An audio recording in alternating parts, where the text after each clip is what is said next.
पत्थर कैसे बना भगवान। एक बार एक मूर्तिकार अपनी छन्नी और हथौड़ी से एक पत्थर को भगवान की मूर्ति का आकार देने का प्रयास कर रहा था।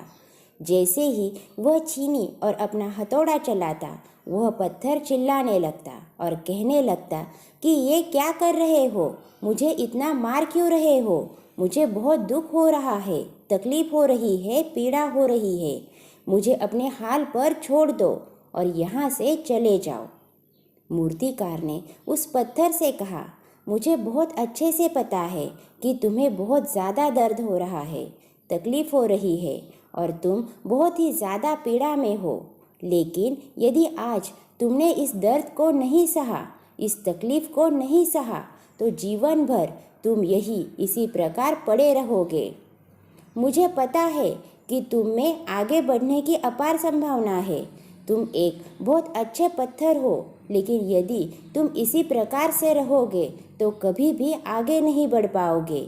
इतना कहकर मूर्तिकार ने औजार उठाए थे कि पत्थर फिर से चिल्लाने लगा, गिड़गिड़ाने लगा, विनती करने लगा कि मुझे अपने हाल पर छोड़ दो। मुझे पता है कि जीवन के लिए कौन सी चीज़ सही है और कौन सी चीज़ गलत है।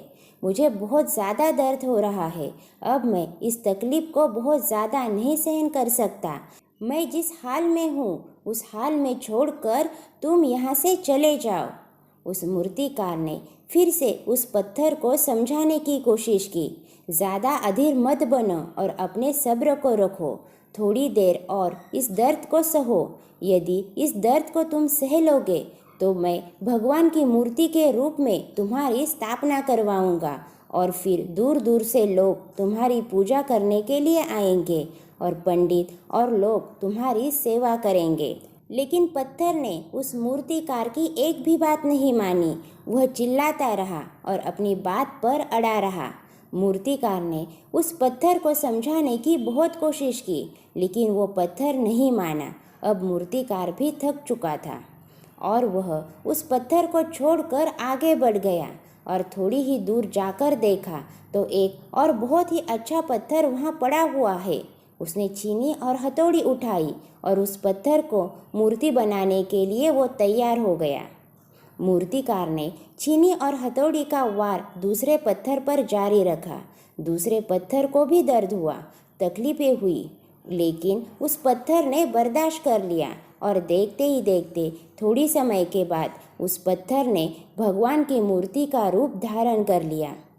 थोड़ी दिन बाद उस मूर्ति की स्थापना एक मंदिर में हो गई।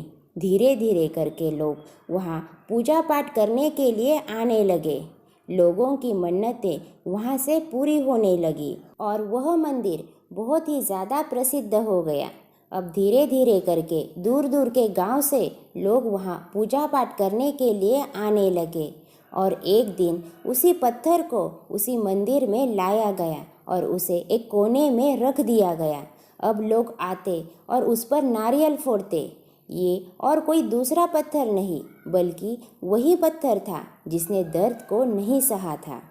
अब वो पत्थर मन ही मन बहुत ज़्यादा पछता रहा था, दुखी हो रहा था और अपने आप से कह रहा था कि काश मैंने उस दिन उस दर्द को, उस तकलीफ़ को सह लिया होता तो आज लोग मेरी भी पूजा करते।